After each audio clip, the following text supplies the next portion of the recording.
14 деген неден сообщение келіпті телефоныма. Бұлар маған тағы қандай психология оқытайын деп отыр деген ой келген шыны керек. Құрақбай мырзаны көрген кезде қандай ой болды? Сіз уже тура мен сабақ өтетін үстелдің алдына отырдыңыз ғой. Сізде қандай қиындықтар болды және ол қиындықтардан қалай өттіңіз? Ол қиындықтың бәрін жеңдім деген ол артық сөз. Психологиялық тұрғыдан мен слабый екенмін. Мына баға бүгін қайда баратынын кім біледі кәнекей деген сұрақ қояды. Мен $1 миллиард болса да мен трейдингпен айналысамын деп. Мен саған қатты сеніп тұрған жоқпын деді. Мен де өзіме қатты сеніп тұрған жоқпын. Сонда қазір соңғы уақытта сізді не қуантады? Ассалаумағалейкум баршаңызға. Сіздермен бірге мен Нұрбол Қалымбек және біздің YouTube арнамызда бүгін өте ерекше бір подкаст болайын деп тұр, және де ерекше қонағымыз да бар. Бүгінгі подкаст сіздерге өте пайдалы және өте жалпы өмірлеріңізге, жалпы трейдингке қызығып жүрген жандарға да өте қатты бір пайдалы болатынына сенімдіміз. Енді бүгінгі подкастымыздың тұрақты менің серіктесім жүргізушісі Нұржігіт мырза, өзіңіз жалғастыра беріңіз. Ассалаумағалейкум баршаларыңызға. Бүгінгі подкастқа қош келдіңіздер. Бүгін бізде ерекше жағдай болып тұр. Біз осы каналдың үрдісі ретінде өзіміздің шәкірттерімізбен тұрақты түрде подкаст жасаймыз деген шешімге келдік. Себебі көп адамдарға ол нәрсе ұнап жатыр екен. Бүгінгі подкасттың ерекшелігі ол біздегі ең үлкен шәкірттеріміздің бірі, 63 жастағы Құрақбай деген кісімен болады. Ол кісі өзінің тапқырлығымен өте қатты көзге түсті және қазір трейдингті жақсы деңгейде үйреніп, біздің үздік студенттерімізге айналып жатыр. Қазір бізде қонақта Құрақбай аға, сіздерге қазір таныстырып өтеді өзін. Құрақбай аға, өзіңізді, аты жөніңізді, жасыңыз нешеде, қай қаладансыз және осы трейдингке дейін немен айналыстыңыз, трейдингке дейін қалай келгеніңізді айтып берсеңіз. Рахмет Нұржігіт мырза. Ассалаумағалейкум құрметті көрермендер, ағайындар, туыстар, бауырлар. Бүгін мені ұстазым Нұрбол мен Нұржігіт екеуі аға жүріңіз, бүгін бір сізбен осындай подкаст түсірейік, кішкене адамдарға, оқушыларға, тағы да оқимын деп жүрген азаматтар болса, сол кісілерге көмек болсын, жәрдем болсын. Шешім қабылдай алмай жүрген адамдарға шешім қабылдауына көмек болсын деп шақырды. Соған келісім бердім, келдім.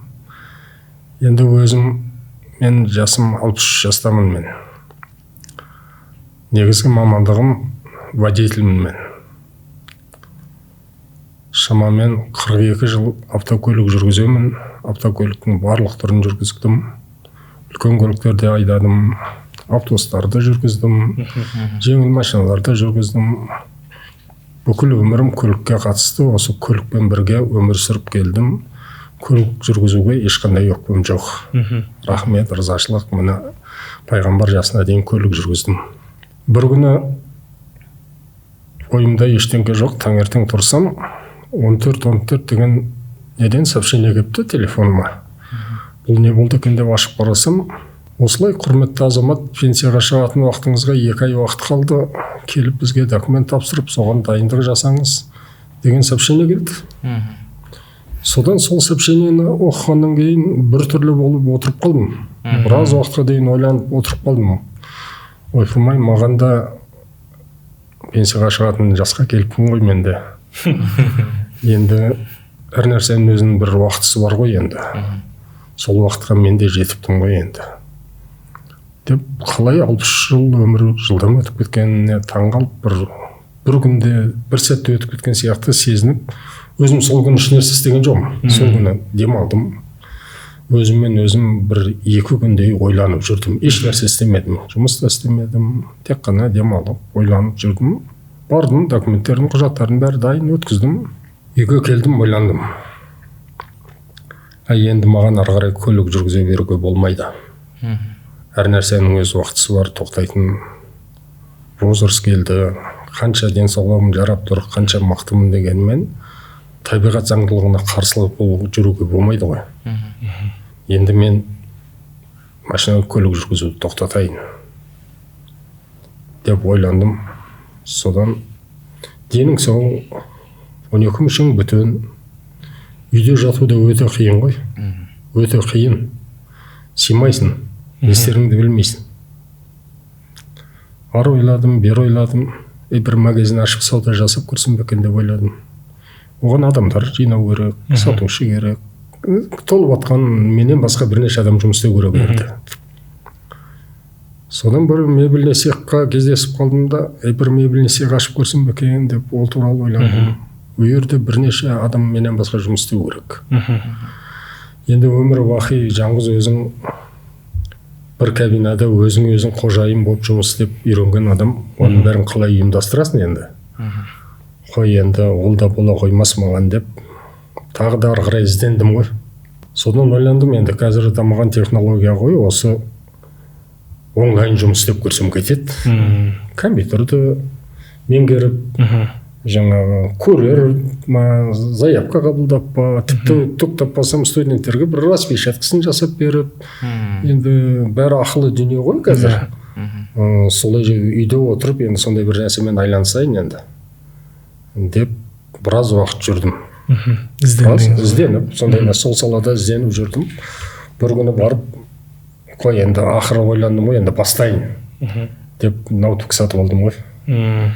Ноутбук сатып алып, ол ноутбукты алудың өзі бір қызық. Оған бірнеше адамды ертіп барып, жаңағы оның тілін білмеймін ғой енді. Өзің Нұрбол сияқты жаңағы інілер бар, өзің сияқты жолдастардың балалары бар, попросить етіп соларды бәріміз барып жаңағы ноутбук алдыңыз. Иә, жарты күн таңдадық оны. Жарты күн таңдап алдық. Үйге әкелдім. Енді өзім балаларым да менің жоғарғы білімді азаматтар. Әрқайсы әр қалада тұрады. Қызмет істейді. Жаңағы олар менің қашықта анау ноутбукты алып, ол телефон емес екен бұла. Ол менің айтқаныма көнбеді. Содан кейін мен түсіндім, бұны оқу керек екен деп. Соны оқыдым. Ноутбуктың жаңағы базалық курсын оқыдым. Кішкене ары қарай дамыттым. Қазір бәрі дайын ғой. Қай жерге барсаң да оқытады, дайын бәрі. Соны оқып, енді ноутбукты кішкене компьютерді меңгеріп бастағаннан кейін жұмыс іздей бастадым мен жан-жақтан. Бір складтарға мүмкін завскладқа көмекші болсын бе екен, тағы басқа вакансия деген көп қой енді. Қазір деген мыңдаған вакансия, жұмыс жоқ дегенге мен өте қатты сеніп тұрған жоқпын. Өте көп жұмыс. Соны таңертеңнен кешке дейін отырып, жаңа 1-2 сағат интернеттен жұмыс іздейсіз ол. Жұмыс іздеймін жаңа, осы қайрақтан не шығар екен деп. Одан қалса басқа көмекші құралдарда көп қой. Инстаграм дегені бар, Телеграм дегені бар, жаңа нет, YouTube дегені бар. Сондай каналдардың барлығын ақтарып, олардан да қараймын, басқа адамдар не істеп жатыр екен деп. Сондай бір YouTube каналда арап, ақтарып қарап отқан кезінде, мынау трейдинг саласын өте көп жарнамалайды екен. Орысшасы да бар, ағылшыншасы да бар, біздің мемлекеттің азаматтары да бар, дүниежүзі мемлекеттерінің жариялайды, өте көп жария қылады екен. Мен оны алып қараймын да өтіп кетемін одан. Басқалардың нәрсені қараймын, жұмыс іздеймін, әйтеуір басқа тірліктер қараймын. Сөйтіп тағы да бір кезекті қарап отқан кезінде Нұрбол мырзаға кездестім ғой, YouTube'тың ішінде. Нұрбол ашып қарасам, бұлай деп түсіндіреді. Мен басқа трейдерлерден дейді, менің ерекшелігім сіздер дұрыс түсініңіздер дейді.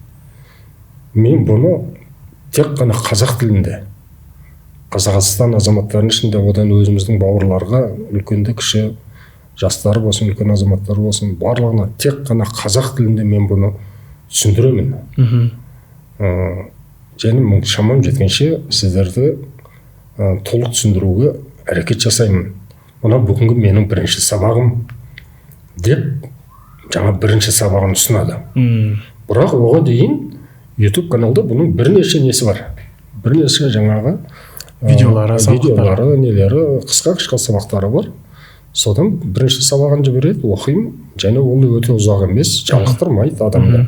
5 минут, 6 минут оқып шықтым. Екінші сабақ шықты. Екінші сабағын оқып шықтым. Одан кейін мен күтедім болды ма? Сериал сияқты ма? Иә, жаңа күте бастады ма? Мен өзі, енді жасыратын ештеңкем жоқ мен. мен екі нәрсені күттім шынында. Біріншісі, Нұрсұлтан Рысмағамбет деген бала бар,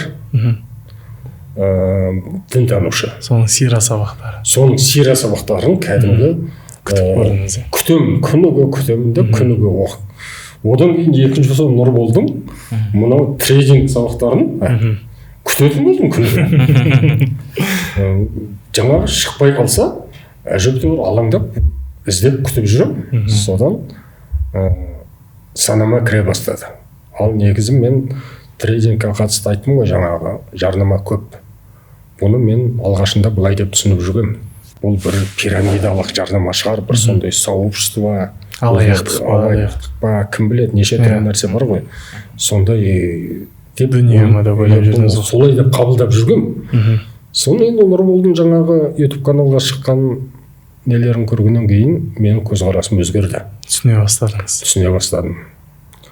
Сонымен 21 сабақ бітті. 21 сабақ бітті. 21 сабақты күніге оқимын. Компьютерде күніге отырып өзімше әрекет жасаймын. Бірақ ол маған жетпеді. Мен ойландым, оқу керек дедім. Оқу керекпін. Бұл өте үлкен сала, дүние жүзінің деңгейдегі кәдімгі өзің ойлашы. Әлемдік нарыққа. Мысалы үшін үйде отырып, анау Американың NASDAQ биржасына, мысалы үшін, анау Азия биржасына, мысалы үшін, Франкфурт, Лондон биржасына үйде отырып, қосылып, сол жерге анализ жасап, сол жерден сауда жасап, бұйырған табысыңды тауып, ешқандай қиындығы жоқ нәрсе. Мен айтар едім, осының бәрін дайындап қойған азаматтарға рахмет. Осының бәрін мен, шындап мен, осының бәрін дайындап қойған азаматтарға рахмет. Қалай ыңғайлы, мен неге таңғаламын ба? Мүмкін жастар таңғалмайтын шығар оған. Себебі біздің жас кезімізде бұндай нәрсе болған жоқ. Егер маған 14-14-тің пенсияға шығасыз деген сообщение келмесе, мен бұны іздемейтін едім, бұған кездеспеуім де мүмкін еді. Көрдің бе? Енді не істеймін ары қарай деген сұрақ туындап, содан кейін барып ізденуді бастадым. Әйтпесе мен оны қарамайтын дедім ғой, іздемейтін едім, жүре беретінен бұрынғыдай. Содан сендердің әрбір сабақтарыңды күтіп, әрбір сабақтарыңды уақытылы қарап, одан анализ жасап, сондай тұжырымға келдім. Болмайды. Өздігімнен істей алмаймын. Енді компьютерлік сауаттылық менде төмен екенін өзім мойындаймын. Өйткені ол компьютер туралы ойланбағанда да жоқ. Себебі өмір бақи көлік жүргізгеннен кейін маған керек емес болып көрінді ол. Содан кейін компьютер алып, оғанда білім алу керек болған. Білімін оны оқығаннан кейін ол тағы терең кету керек екенін түсіндім. Одан кейін сендердің салаларыңда, трейдинг саласында өздігінен болмайды, оқу керек. Себебі бұл қаржылық сауаттылық керек берді. Көп нәрсе керек. Психология. Ол сендер жаңағы 21 алғашқы жіберген 21 сабақтардың ішіндегі айтылған нәрседе өте басты маңызды нәрсе психология. Мен ол туралы оқығанда мынандай ой келген маған. Енді мен өзімді былай санайтын едім. Өте ұстамдымын, төзімдімін, барлық нәрсеге төзім келтіремін, сабырлымын. 40 жылдан көлік жүргізіп, қазір Алматының пробкасы деген қандай сұмдық. Соның ортасында сабыр сақтап, небір габарит үлкен груздар болады, неше түрлі 50-60 адам мінетін автобустар болады. Соның бәрін жүргізген кезінде қандай адамға төзімділік керек, қандай жауапкершілік керек, қандай сабырлылық керек, соның бәрі менде бар. Бұлар маған тағы қандай психология оқытайын деп отыр деген ой келген шыны керек. Осы жері артық ау, маған соны қажет жоқ қой деп. Сөйтсем, негізі сол жерден бастау керек екен. Дәл сол жерден бастау керек сабақты. Ең бірінші адам өзің психологический настрой жасау керек екен. Мен сендердің сөйтіп жүргенде бір күні кезекті бір сабақтан кейін астына ссылка қалдырыпты. Еще оны мен түнгі сағат, қателеспесем түнгі сағат 1-де көріп жатырмын ғой деймін. Кешке жұмыс істеп келіп, әбден қолым босаған кезде жаңағы көріп отырмын ғой енді. демалып жатып жаңа ссылка қалдырыпты, жаңа сабақтарымды көріп болдым. Қажет десеңіз осы астындағы сілтемеге бассаңыз болды, ары қарай көресіз енді. Сол жерге дейін кілемді тоқтап қаламын ғой барлық уақытта. Сонда көрдің ба, психологически мен дайын емеспін ғой. Бір күн ой келді де, ананы неге басып көрмеймін мен осы. Сол үшін менен ешқандай қиындық туындатпайды. Қажет болмаса қайтадан шығып кетемін ғой, деп басып көремін. Басып көрсем, сен Нұржігіт мырза, бірден түнде сағат 1-де, бірден маған шығып жатыр да. Жаңағы атыңыз кім, жасыңыз нешеде, қандай мамандық егесіз, қайда тұрасыз деген сұрақтар жіберіп жатыр маған. Осыған жауап бергім. Алдында енді ол күнделікті қойылып жүрген сұрақ қой, алдында барлығына жауап бердім. Ал не болар екен деп дәл шығарадым. Дәл шығарып едім. Сізбен арнайы менеджер дейді ма? Жоқ. Менеджер хабарласады сізбен арнайы. Деді. Соң күні енді өшіріп қойдым. Түн ортасында қаяқтан енді қой елдің мазасын алайын деп. Таңертең ешкім хабарласқан жоқ. Обедтің уақытысы болды. Ана жерде телефон нөмірі бар. Мына ешкім хабарласпады ғой, дедім да телефон нөмірге қоңырау салдым. Қоңырау шалдым. Салып едім, Нұрбол көтерді. Мен Нұрбол Қалдымбек осындай деп. Мен мынаны кеше оқып едім, осындай маған Нұржігіт деген бала шығып еді, осылай болып еді. Бүгін хабарласады деп еді, хабар жоқ. Мен соны обедке дейін күтіп жүрмін дедім. Қазір аға деді. Қазір қол тимей жатқан шығар оны. Қазір деді, 1-2 минуттан кейін сен маған шығып түсіндірдің. Бұл 24 жылдың ноябрь айы. Ноябрь айы, сол ноябрь айынан бастап дайындалғаннан 25 жылы сентябрьдің 8 күні сабаққа келдім ғой.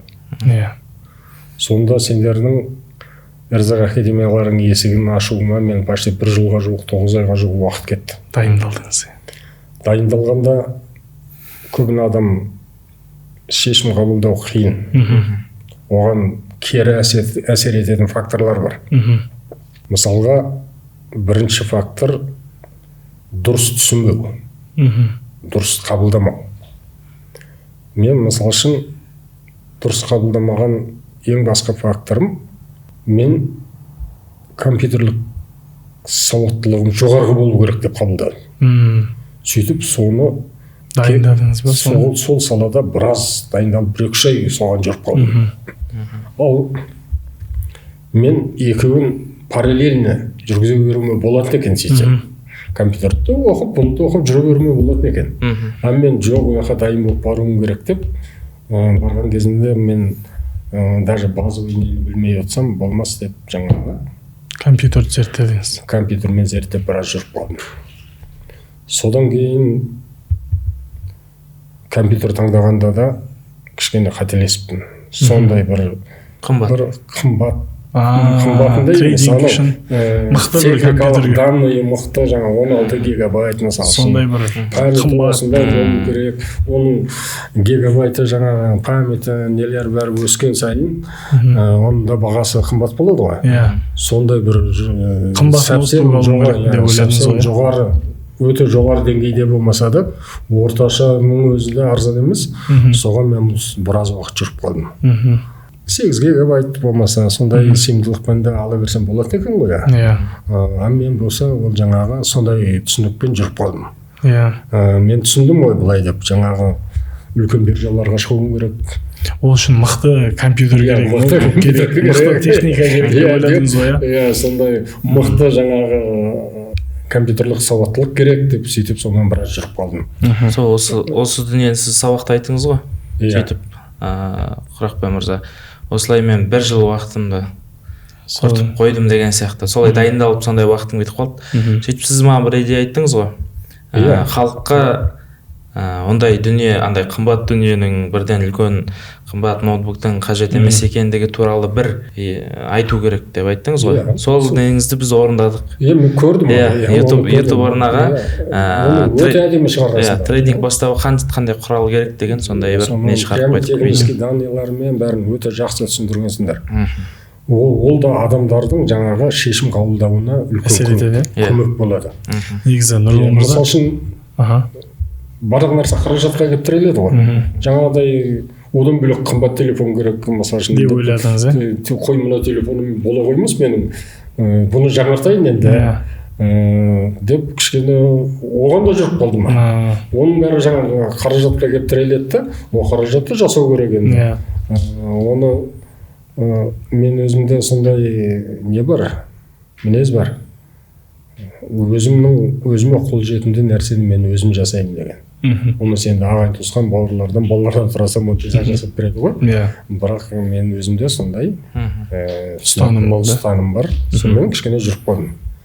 Сөйтіп бір күні енді дайын болдым ау деген кезде Нұршөбетке шықтым. Шығып, мен дайынмын енді қай күні барайын деп, ағай ертең келіңіз деді. Ертең келіңіз, бірақ сабақ ертең басталмайды, бірақ келіңіз ертең деді. Соң ертеңіне айтқан жерге офиске келдім, келіп әңгімелесіп, сөйлесіп. Жаңағы дайын нәрселердің бәрін көрсетіп, аға дайын екенсіз, енді Құдай қаласа мына 8 сентябрь күні группа жиналып жатыр. 8 сентябрьде сабағыңызды басталасыз, оқисыз ары қарай. Көмектесеміз деп, содан бері қарай мінекей енді қатты дайындалсам керек. Мені тіптен үздік студент қылып жіберіпсіңдер, енді рахмет сендерге. Сіз жалпы ол группада 15 шақты адам болды да, шамамен. Жасы да болды, орташа жастағы да болды, сіз болдыңыз мысалы ретінде да. Бірақ бүкіл жастағылармен салыстырған кезде сіз ең тапқыр, ең үздік, ең тез қабылдайтын, және де жаңағы алып кету процесс жағынан, жасап кету жағынан ең бірінші орында тұрған сіз болдыңыз сол группада. Сол сізге сұрақ қойғым келіп тұр да, оқу барысында енді ең алғашқы офлайн оқу басталған кезде Құрақбай мырза келді. Құрақбай мырзаны көрген кезде қандай ой болды? Одан кейін оқу барысында ойыңыз қалай өзгерді? Енді сіз бір жыл есімде, сіздің ноябрь кезінде хабарласқан кезіңіз есімізде, бірақ ол кезде енді бір уақыты болмаған шығар шынымен де. Дайындалып барып келгеніңізде бір дұрыс болған шығар деп ойлаймын. Сөйтіп, басында енді осы уақытқа дейін көп студенттер оқыттық қой, әртүрлі жастағы студенттер оқыттық. Бірақ шынымен де жас жағынан кішкене, жас бойынша кішкене нелер болады. Тез қабылдамау, тез алып кетпеу деген болады. Бірақ осы уақытқа дейін ондай кейстер көп болмаған бізде. Жаңағы үлкен жастағы кісілер алып кетті деген көп болмаған, бір-екі кісі болған мысал ретінде. Енді келген кезде енді студенттердің андай ғой, университетте, мектепте активный студенттер есте қалады ғой. Сол сияқты сіз уже тура мен сабақ өтетін үстелдің алдына отырдыңыз ғой. Бірінші партаға отырып алдыңыз. Уже сол моментте уже түсінікті. Одан кейін сіз бірінші күннен бастап ары қарай мысалға сабаққа ерте келесіз. Ерте келіп жаңағы мысалы кейбір студенттер бар, кешігіп келеді, тапсырма орындамай келеді, немқұрайлы қарайды. Солай болады да. Сіз бірінші не істедіңіз? Басында енді барлық студентке мен бірдей көзқараста боламын. Уақыт өте келе әркімнің өзі кімнен қандай нәтиже шығады, кім қалай алып кетіп жатыр, олар барлығы көрінеді енді. Мұғалімдер түсінетін шығар. Уақыт өте келе біз сөйтіп тұжырымдай келе сіз өзіңіздің сол группадағы ең үздік студент екеніңізге сөйтіп біз сабақтың барысында уже сізге өзіңізге ескерттік сол нәрсені. Сіз бұл группадағы ең үздік студент болдыңыз деп та. Шынымен де сіз өзіңіздің жасыңызға өте ерекше, өте жақсы нәтиже көрсетіп жатырсыз. Өйткені анау 25-30-дағы жігіттер болады. Мен осы уақытқа дейін компьютер қолданып көрмегем, ноутбук деген мүлдем ұстап көрмегем. Сол ауылда оқуға түсіп енді келдім бірдеңе деген сияқты көп сылтаулар айтып жатады да. Бірақ та оларға өте ұят та сіздің жаныңызда. Оларға өте ұят деп айтқым келеді. Ал сіз мысалға 40 жыл компьютер деген дүниені мүлдем, мысалы өмір бойы дейікші, компьютер деген дүниені көрмеген адамға қазіргі оны қолдан алып, оны жасай алуыңыз, ол өте ерекше бір жағдай болды. Қабілет деп айтамыз, не деп айтамыз, солай деп айтсақ болады. Солай жалпы басындағы көзқарас енді андай бір ешқандай негативті көзқарас болған жоқ. Өйткені өзімде түсінік бар, адам жасаған дүниені адам жасайды деген. Ешқандай сомнение болған жоқ. Уже бірінші күннен бастап-ақ сіз полный жаңағы сабақтың барлығын оқып келгеніңіздің барлығын түсіндік. Енді мынандай сұрақ болып тұр да, сіз енді трейдингті бастадыңыз, сол трейдингті бастау барысында сізде қандай қиындықтар болды және ол қиындықтардан қалай өттіңіз? Енді өмірдің өзі қиындықтардан тұрады ғой. Қалай енді қиындықсыз барлығы бірден бола қалсын. Өмірдің өзі, қазақта мынандай мақал бар. Ән айтсаң да жаныңды жеп айтасың деген. Ал енді ол қиындықты айтып тұр ғой енді. Ән айтудың өзі қиын деген сөз. Сонда қиындықсыз болмайды. Ол қиындықтың бәрін жеңдім деген ол артық сөз. Бұл трейдинг деген сала, бұл өте терең ғылым бұл. Бұл өте терең. Бұл даже мен айтарым, енді түсініп білатырмын, бұл шексіз. Бұл шексіз. Өзің ойла. Мысалы үшін қаржылай сауаттылық туралы бұрын мен ойланбағанмын ғой. Бұл нәрсені мен интернетке кіріп іздеп тез-ақ үйреніп алайын десем, олай болмайды екен. Қаншама мысалы үшін институттар бар дүние жүзінде, осыған жұмыс істеп отқан. Дүние жүзінде сауда институттары бар, финансовый, мысалы үшін нарықты зерттеп отқан, қаншама статистиканы зерттеп отқан, қаншама бухгалтерия, аудит. Өзің ойлашы, қалай сен осының барлығы тікелей осы трейдингке жұмыс істеп отыр? Трейдинг деген қазақшасы сауда ғой, значит. Осы саудаға, дүние жүзілік саудаға қаншама институттар, қаншама университеттер, академиялар, мына Нұрбол мырзаның да академиясы соған жұмыс істеп отыр. Өзің ойлашы, соның бәрін сен қалай осы тез арада бәрін меңгеріп тастадым дейсің? Қиындықтың өте үлкен қиындықтар бар. Өте үлкен қиындықтар бар. Бірақ соны жеңуге әрекет жасаймыз. Енді сатылап, айттым ғой, ең бірінші қиындық жаңа адам өзін өзі басқару. Психологиялық тұрғыдан дайындалу соған. Бұл менікі емес екен, болмайтын дүние екен. Бұның керегі жоқ екен маған деп кез келген уақытта тоқтата салуға болмайды. Олай істейтін болсаң, қиындықсыз нәрсе бола ма? Сол себептен қиындықтардың алғашқысына кездестім. Енді ол сатыдан жайлап өттім. Бұлай айтсам, көзім ашылып жатыр да. Көзім ашылып, санама ұялап, жаңағы міне тіліме үйіріліп, бүгін сендерге әңгіме айтып отырмын орталарында. Бұны келіп, сырттан келіп кіре салып осындай әңгіме айта алмайсың ғой. Сонда осының бәрі міне сендердің еңбектерің, сендердің маған берген білімдеріңнің жемісі деп түсініңдер. Әлбетте. Осы трейдинг саласын енді үйреніп бастап жатырсыз ғой.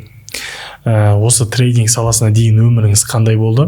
Трейдинг саласын үйреніп осы жаңа білімді алғаннан кейін бұл өміріңізге қалай әсер етті? Өміріңіз қалай өзгерді? Өміріңіздің бір белгілі бір бөліктеріне жаңашылдық бір нәрселер алып келді ма? Сол бойынша айтып бере аласыз ба? Бұрын былай еді. Таңертең тұрасың. Ұйқыңнан амандық есігіңге тұрғаныңа Аллахқа ризашылығын білдіресің де. Қоректенесінде үйден документті іздемейтін заман ғой қазір. Кілтіңді аласың да, машинаға мінесің, содан шапқылап, таңның атысы, күннің батысы, күн батқан кезде үйге келіп жатасың, содан телевизор қарайсың, жаңағы гаджеттерді қарайсың, сонымен ұйықтайсың, өмір осылай бір қалыпты өте беретін.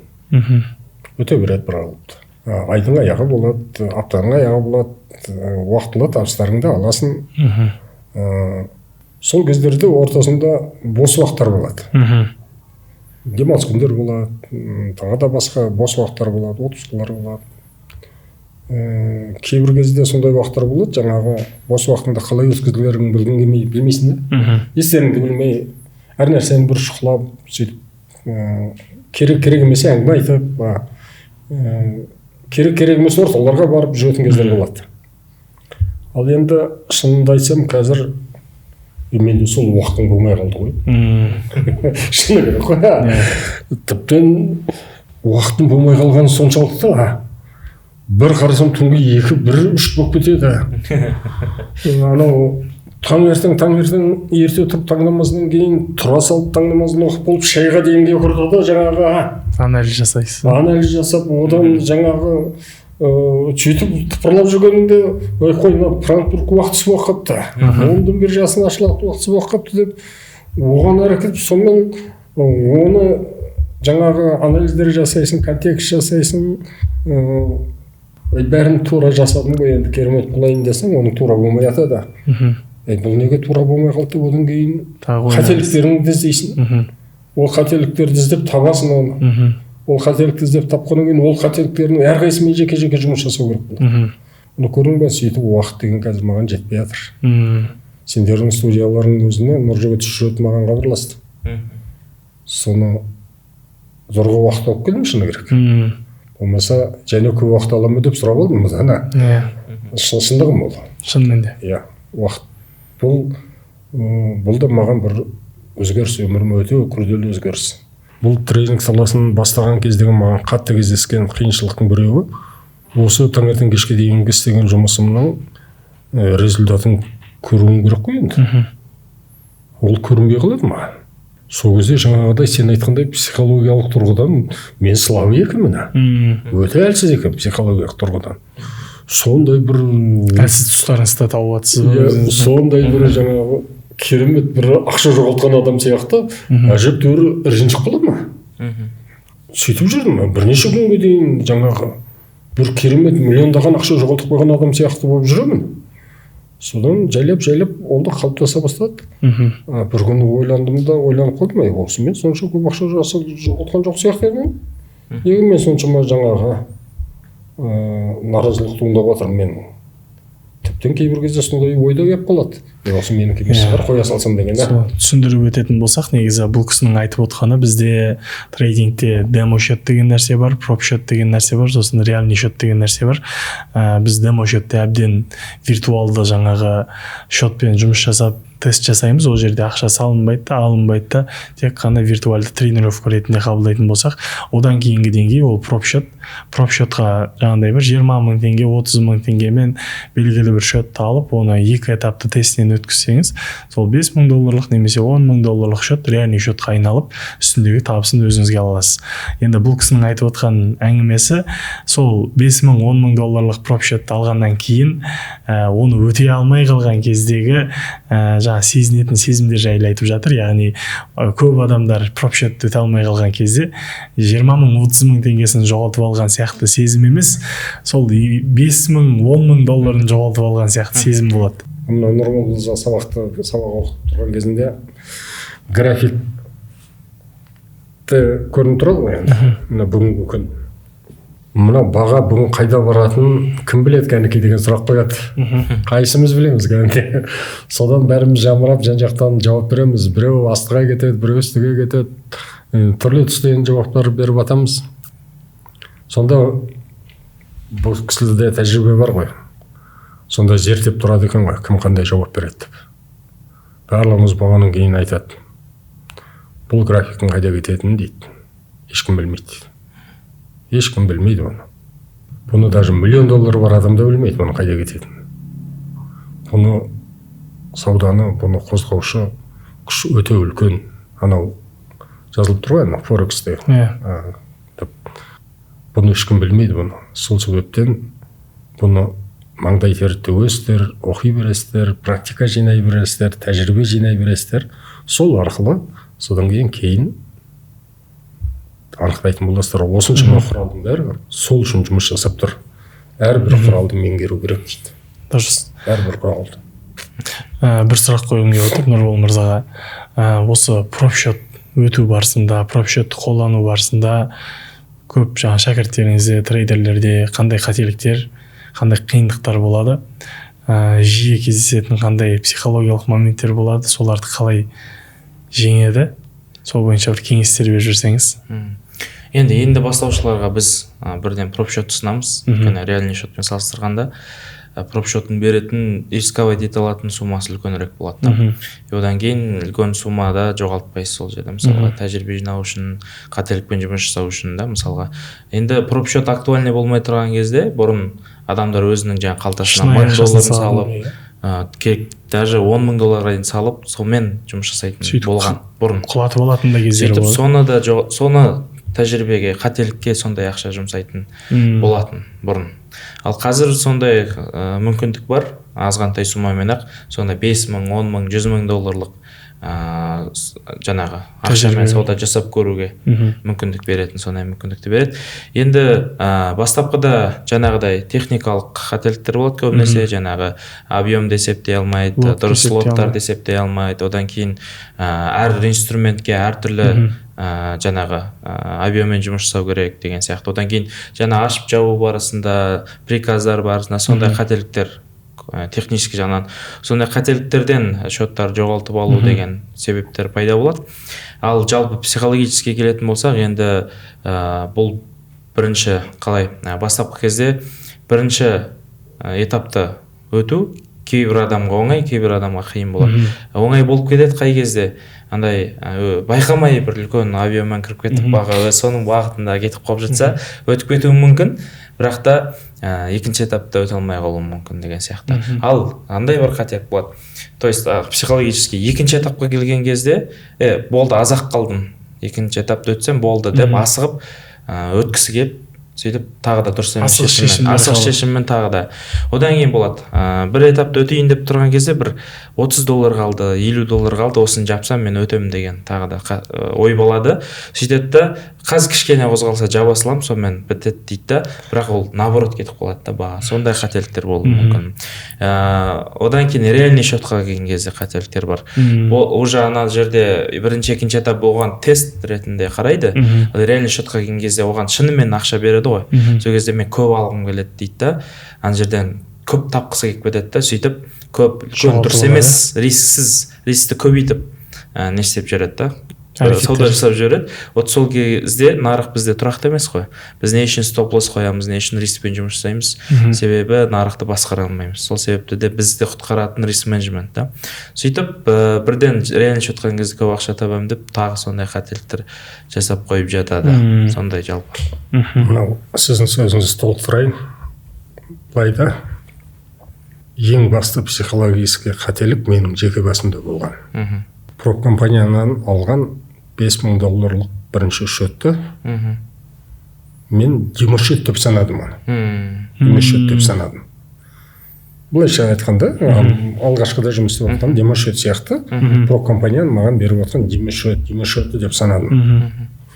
Сөйтімде жаңағыдай өзіңіз айтқандай оңды солды ғой. Лоттың не екенін, мысалы үшін мән бермей, жаңа сіз айтып отырған риск, мысалы үшін олардың бәріне мән бермей, қалай болса солай жаңағы бір спорт залға кіріп мешок ұрған сияқты жаңағы жан-жағынан бірнеше инструментке подряд қойып, мысалы үшін алтынға, күміске, бір нәрсеге деп бәріне жаңа бір керемет бірнеше инструментке кіріп, неше түрлі лоттармен кіріп, лотты да санамай даже. Оны арнайы санайтын калькулятор бар. Ол инструменттер ешқайсысын қолданбай, жаңа сіз айтқандай ойда жоқта өтіп кеткенбіз ғой, жаңа бірінші этаптан ойда жоқта өтіп кеткенбіз. Өзімді білмей қалған, мұны қалай өтіп кеткенін да. Көрдің бе? Сонда екінші этапқа келгенде одан да ары босаңсып кеткенсің ғой. Сөйтіп өтпей қалдым. Ең басты қателік проб компанияның тестке берген $5000 алдым жаңағы. Соны демосчет деп санамау керек. Адамдар жаңа шынайы счетті аламын деп, реально шынайы счетті аламын деп ниеттеніп, анау демосчетпен қалай болса солай тез-тез өтіп кетіп, тесттен шынайы счетті аламын деп сөйтіп әрекет жасайды. А шындығында ол да шынайы счет. Ол да шынайы счет, ол оказывается. Ол шындығында келгенде ол шынайы счет. Көрдің бе, мына басты қателік. Сонда оны демосчет деп қабылдадым ғой. Оны маған Санжар айтады, аға дейді, сіз бұны демосчет деп қабылдаған бірінші қателігіңіз деп, сол маған ескертті. Ол шынайы счет аға дейді.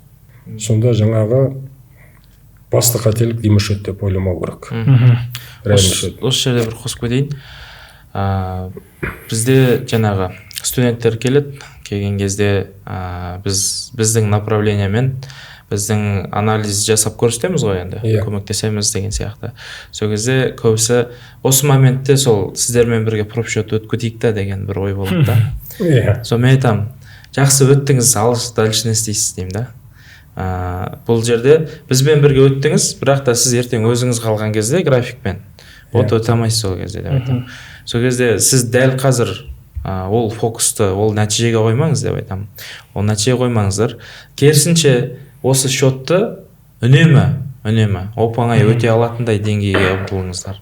Сондай білім қалыптастырыңыздар, сондай тәжірибе жинаңыздар деп айтамын. Енді адам болғаннан кейін бірден бәрін бола салған қалайды ғой. Бірақ та ар жақта сондай дүниені тұрақты түрде жасай алатындай, ондай пропшотты мысалға енді көп жасап келе жатқан студенттеріміз болады.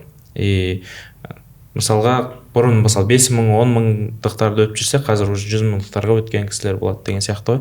Сөйтіп адам бірінші сразу өтіп нәтижеге ұмтылса, ол ішінде бәрібір миында пустой болса, былайша айтқан кезде, ол кезде алысқа бара алмайды. Маған сіздің айтқан бір сөзіңіз ұнайды да.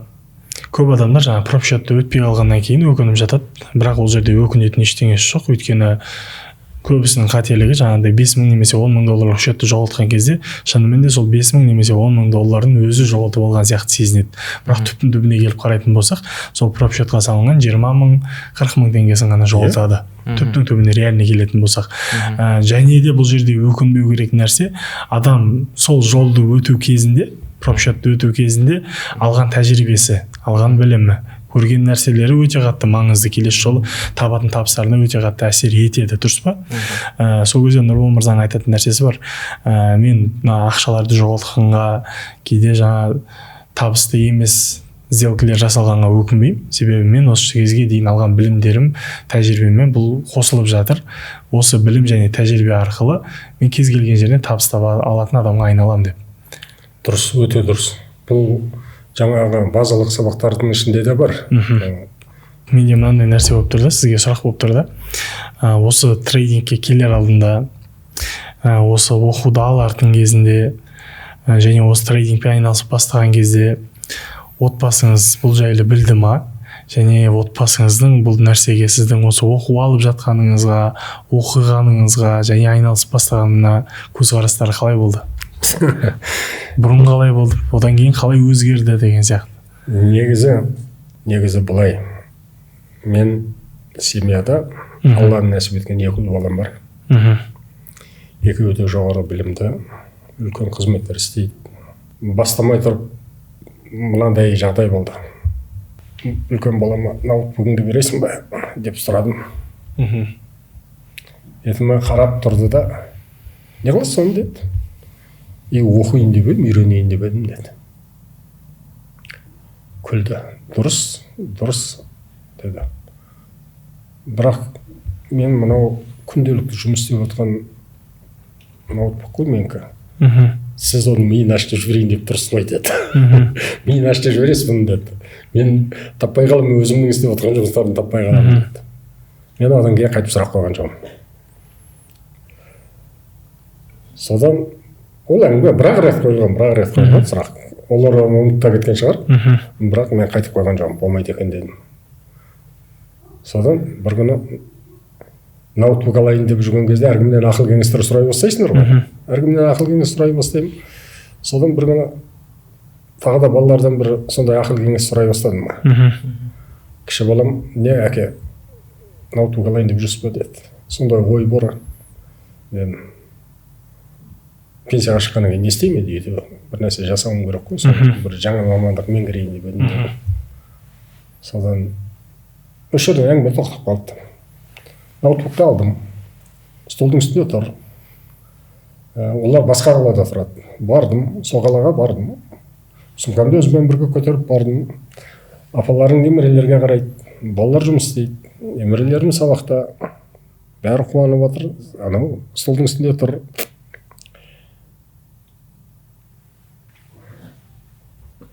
Ноутбук алыпсыз, құтты болсын, жақсы ноутбук алыпсыз деді. Бір сұрақ. Апаларың былайына қарады. Былай қарады да үндемеді. Сон мен келгенде естіп үлкен балам келіп былай қарап тұрды да, не істейін дедіңіз деді. Трейдер болайын деп едім деді. прямо осылай бірақ сөз айттым, трейдер болайын деп едім дедім. Ол мұғалім өзі, биология мамандығы бойынша, биология ғылымдары магистрі, бір мектептің директоры қызмет істейді. Сол ананы қарап тұрды да күлді. Егер мен қателесіп кетпесем, Стефорд қой деймін. KFC деген бар ғой. Сол сыртында бір шалдың суретін рекламасы тұрады ғой. Әке, соны білесіз ғой деді. Стефорд деп, фамилия Стефорд қой деймін. Стефорд 64 жасында бастаған сол бизнесті деді. Сізге сәттілік әке деді. Осы мен трейдер болып жұмыс істейін деп отырмын дедім, болам осылай деп айтты. 34 жасында бастаған, сізге сәттілік деді, болды, басқа сөз айтқан жоқ. Кіші балам үндемеді. Күлді де қойды. Бір-екі күн өткеннен кейін апаң екеуміз әңгімелесіп отырғанбыз. Ол трейдердің не екенін де түсініп тұрған жоқ қой апаң. Мен саған қатты сеніп тұрған жоқпын деді. Мен де өзіме қатты сеніп тұрған жоқпын. Осымен әңгіме бітті. Ал енді мынау жұмыс істегеніме біраз уақыт болды ғой. Бұны мен құпия сақтап жүрмін. Бүгін құпия ашылды ғой. Бұны мен олардың ешқайсысына айтқан жоқпын. Оқығанымды, жасап жатқанымды, бұны құпия сақтап жүргем. Енді результатын бірақ көрсін енді. Результатын көрген кезінде жаңағы дайын сұрақтардың бәріне жауап табылар енді. Қазір оның несін айта беремін ғой. Результатын көрсін, жақсы болып отса деп. Сол кім ойлаған енді осында осы жасқа келгенде осылай бастаймын деп. Мен жаңа результат деп айтып жатыр ғой Орақбай мырза. Сол бойынша бір айтып өткім келіп тұр. Көп адамдар негізі результат ретінде трейдингтен тек қана ақшаны көреді. Нәтижеге жетсе, жетістікке жетсе трейдингтен тек қана ой, ақша тапса ғана мынау жетістікке жетіпті деп ойлайды. Өмірде де көп адам сөйтіп ойлайды. Бір нәрсеге ақша тапса ғана бір жетістікке жетті деп ойлайды. Бірақ жетістік трейдингте ол тек ақшадан тұрады деп ойламаймын. Жетістік ол жерде тәжірибе бар, білім бар, жасалатын әрекеттері бар, өзін қалыптастыратын қабілеттер бар, мысалға дисциплина бар. Соның барлығы жиналғаннан кейін пайда болатын соңғы дүние ол результат ретінде ақша пайда болады. Ал енді былай сол жетістіктің компоненттерін алып қарайтын болсақ, біз не үшін осы Орақбай мырзаны осы жерге қонақ қылып шақырып сіздермен сөйлескізіп отырмыз? Бұл кісінің жетістігі мына 5 нәрседе болып тұрды. Басқаларға қарағанда жастарға үлгі ретінде, үлкен кісілерге де үлгі ретінде осындай жасқа келіп, осының барлығын игеріп, осының барлығын жасап, тұрақтылыққа келіп, тәжірибе алып, білім алып, осының барлығын түсініп, қабілетті қалыптастырып, осының барлығын жасап жатқанымызға біз риза болып, осы кісіні осы жерге шақырып отырмыз. Осының барлығы болғаннан кейін, енді табыс табу ол неизбежный деп санаймыз. Осы жасалған әрекеттерінің барлығының жемісі ретінде сізге алла уақыты келеді деп сенемін мен оған көзім жетеді. Лайым енді сол нәрсеге тұрақтылықпен осылай жасай беретін болсаңыз, енді келесі нелерге де сіздің тағы табысыңызбен де тағы шақыратын боламыз, Құдай қаласа алла уақытта. Нұржігіт мырза былай ғой, мысалы үшін қаражат туралы да ақша туралы әңгіме ғой. Қалай ақша адамға керек емес. Мысалы үшін дүние жүзіндегі кәдімгі өте үлкен миллиардерлер, мысалы үшін айтайық, Нұрбол мырза бізге сабақ үстінде мысалға келтірген Илон Маск деген бар ғой кәдімгі. Сол кісіге ақша керек болмаса, сол кісі жұмыс істемейтін еді ғой, ол кісі жұмыс істемесе де болады ғой. Ол кісінің миллиардтарымен мысалы үшін тіптен бір мемлекет бірнеше жыл жұмыс істемей тұрса да болады ғой. Бірақ ол кісі күндіз-түні жұмыс істейді ғой. Күндіз-түні. Тіптен жерді қойып, анау космоста көрші планеталарға барып жұмыс істегісі жатырғанда сондай мотивация беріп жатыр ғой ол кісіге. Сол ақшаның көптігі сондай мотивация беріп жатыр. Бір орында болды, ақшам көп, тоқтап қалдым деп жатқан жоқ қой. Сондай мысалы үшін кез келген адам жұмыс істеп жүрген қандай салада болмасын, барлық адамның ең басты мақсаты еңбек істеу және кәсіп меңгеру. Кәсіп меңгеру деген білім алу. Сварщик боласың ба, дәнекерлеуші, жоқ әлде дәрігер боласың ба, құрылысшы боласың ба, бәрібір сен білім алуың керек.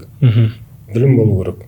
Ал енді білімге қарай еңбек істейсің, еңбегіңнің жемісі ақшасы болу керек. Дұрыс па? Сол үшін ақша өмірде ең қажетті заттың бірі. Бірақ әр адамның көзқарасы оған әртүрлі. Енді мен тікелей көзқарасым, мен былай деп ойлаймын.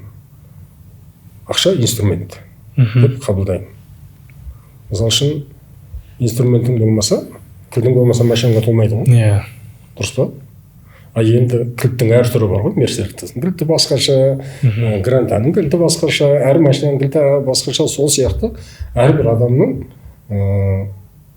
инструменті жаңағы әртүрлі. Өзінің білім деңгейіне қарай, тапқан табыс деңгейіне қарай, кәсібіне байланысты, дұрыс па? Сол үшін ол инструмент деп қарау керек, құрал деп. Құралың болмаса, ешнәрсе, құралың дұрыс болған сайын әрбір тірлігің дұрыстала береді ғой.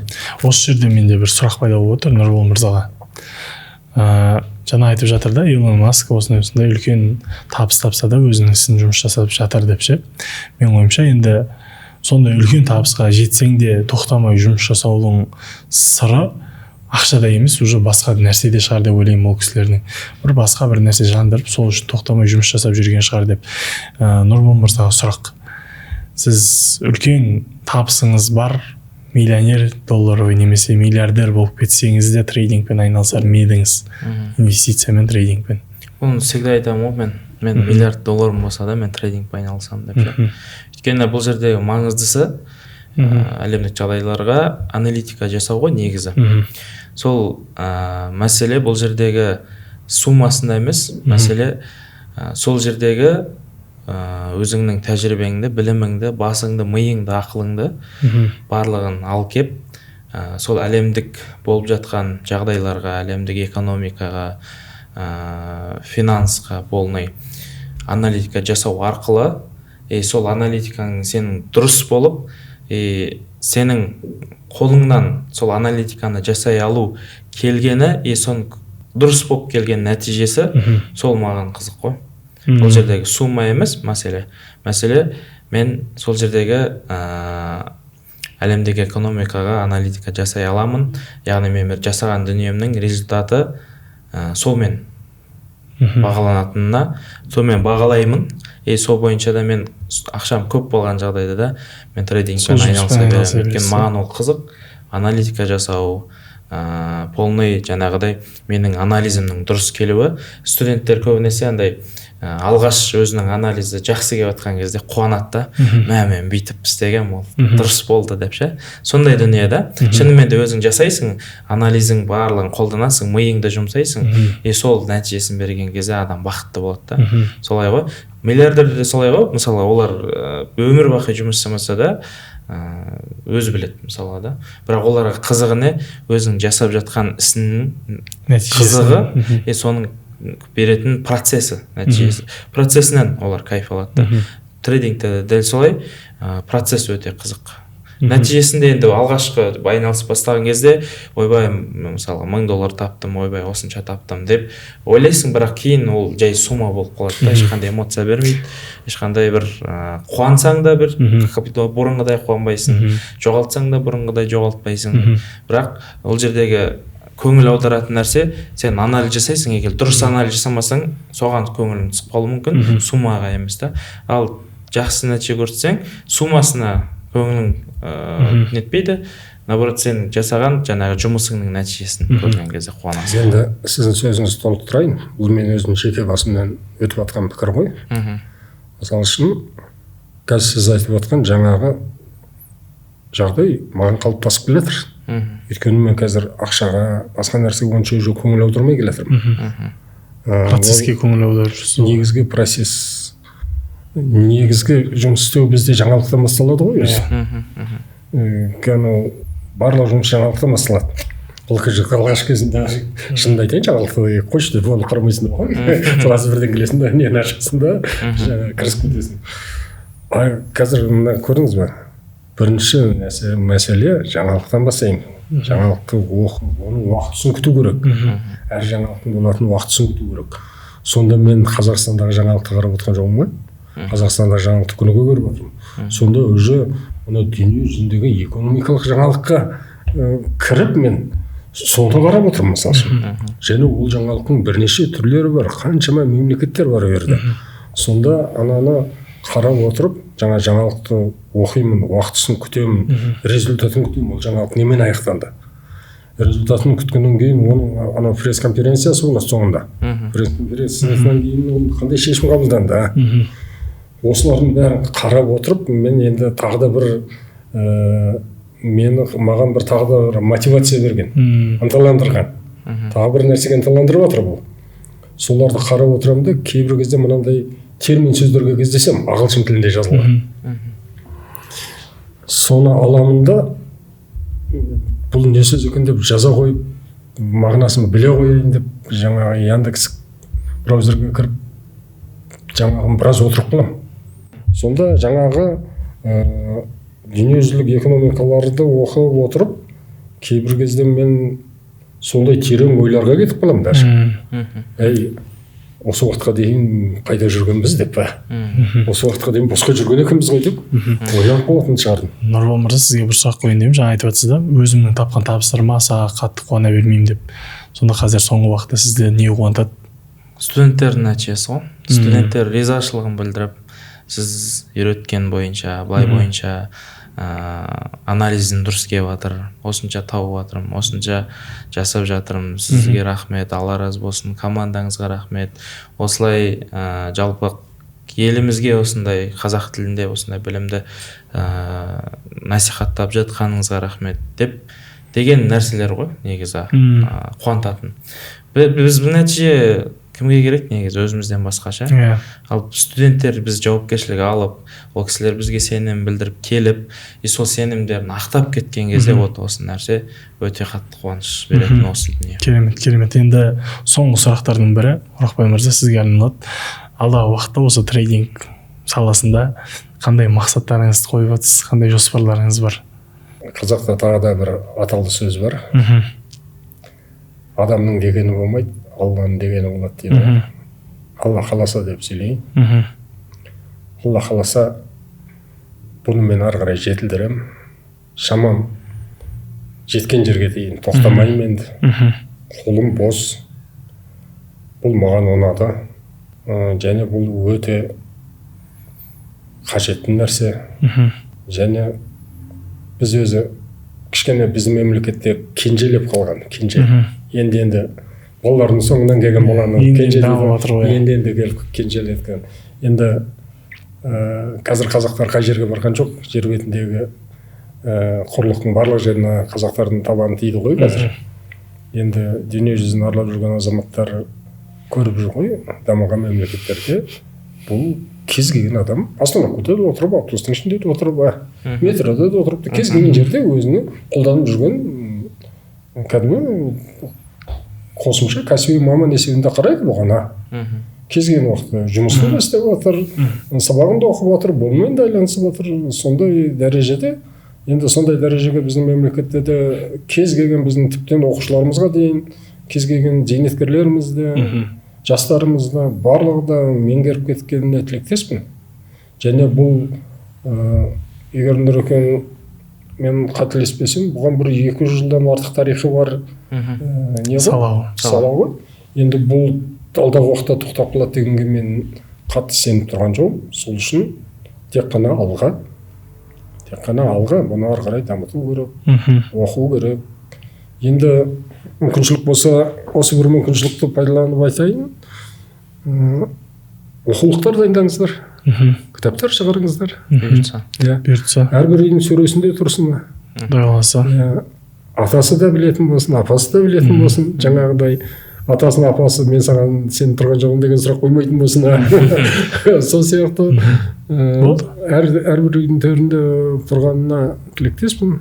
Ары қарай еңбек ете беріңдер. Жастарды тәрбиелеңдер. Бейбіт өмір болсын.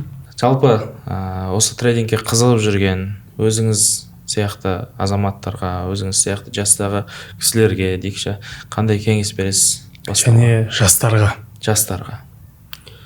Енді мен өмірлік тәжірибемде бұл менің санама жетіп орналаса бастағаннан бастап айналамдағы жүрген адамдарға, кездескен адамдарға, тіпті асханада отырып бірге отқан әріптестеріме, жаңағы тіпті столларда машинамды жөндетіп атып, тасолын айырбастатып атып, майын ауыстырып атып, сол жердегі балаларға мысалы үшін. Сол сияқты тіптен машинама мініп, мен режим таксиде жұмыс істеймін ғой. Машинама мінген жастарға да, сендер қарап жүрмеңдер. Мынандай дүние бар екен. Мен бұған осы жаста кездесіп тұрмын. Сен қазір 20-дасың ғой, сен қарап жүрме, мынаны оқы балам. Сендер енді бәрін меңгергенсіңдер ғой, қазір сендерге ешқандай компьютерден де барлығынан ешқандай кедергі жоқ, уақыттарың да көп. Мынаны меңгере басыңдаршы, мынау да бір жақсы нәрсе екен деп ұсыныс жасадым адамдарға. Шындығын айтайын, ешкім жаңағы отрицательный дейді ғой орысша. Кері көзқарас танытқан жоқ. Барлығы да біледі. Тіпті мен бір азаматқа бірден сұрақ қойдым. Трейдинг деген нәрсенің не екенін білесің бе дедім. Күлді. Сауда ғой ол аға деді. Дұрыс айтасың балам деді. Сөйтіп, ары қарай трейдинг туралы екеуміз шамамен бір сағаттай әңгімелестік. Мен жаңағы басымнан болып отқан оқиғаларды айттым. Және оған ұсыныс жасадым. Балам, сен жассың. Сендердің өмірлерің алда. Маған сенің жасында кездескенде бұл тірлік мен мүмкін басқаша жасайтынмын.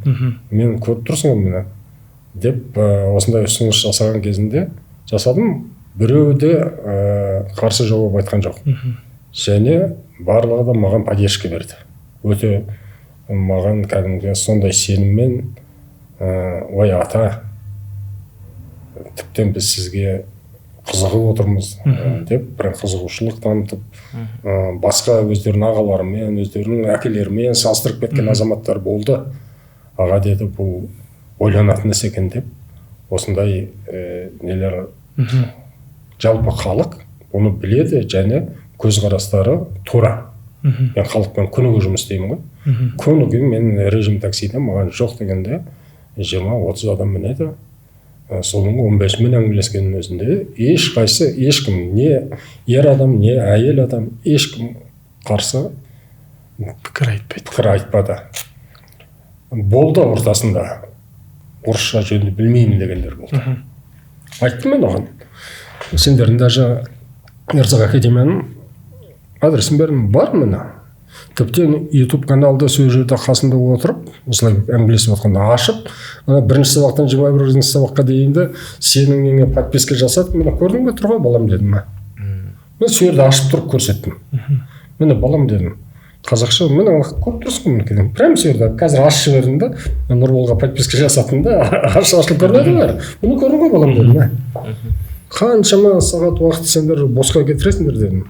Мен күніге бір 2 сағат айлансаң болады ғой, сосын мен де оқып жүрмін, сонша уақытым кетіп жүрген жоқ дедім. Мұны көрдің бе? Жаңағы жалпы халықтың көзқарасы жаңағыдай. Енді кішкене психологиялық тұрғыдан жаңа көмек керек болып жатқан шығар. Осы бүгінгі біздің әңгімеміздің негізгі мақсаты сол болды деп ойлап отырмын мен енді. Қандай кеңес бересіз енді бір нақты бір 2 ауыз сөзбен айтатын болсаңыз, сол жастарға, өзіңіз сияқты жандарға? Ақыл беру оңай ғой. Ақыл сұрасаң, ақылды азаматтар көп қой. Қазақ бекер сөйледі ғой дейсің бе, ақыл жастан деген. Енді сол шындық, ақыл жастарда. Сендерде ақыл. Ақыл жаста. Жастар тартыншақтамай, ерінбей, алға ұмтылу керек қой. Іздену керек. Жоқ дегенде көрейінші бұл не нәрсе екен деп көру керек қой, ұстап. Қолымен ұстап көргеннен кейін тістеп көрейінші деп тістеп те көреді ғой адам, сол үшін әрекет жасау керек та.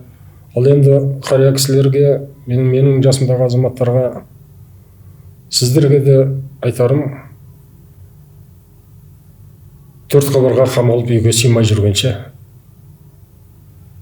уақыт таппайтын тірлікпен айланысу керек қой. Уақытың болмай қалады мен айланысам.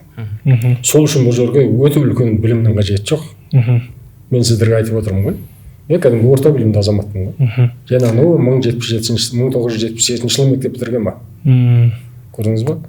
Содан кейінгі қалған өмірдің бәрінде көлік жүргіздік қой. Сонда да ештеңені ұмытып кеткен жоқпыз ғой. Менің жасымдағы үлкен кісілерге қорықпай, әрекет жасап, Одан кейін кішкене біз өзі қазақ деген халық әдеп сақтап өскен халықпыз ғой.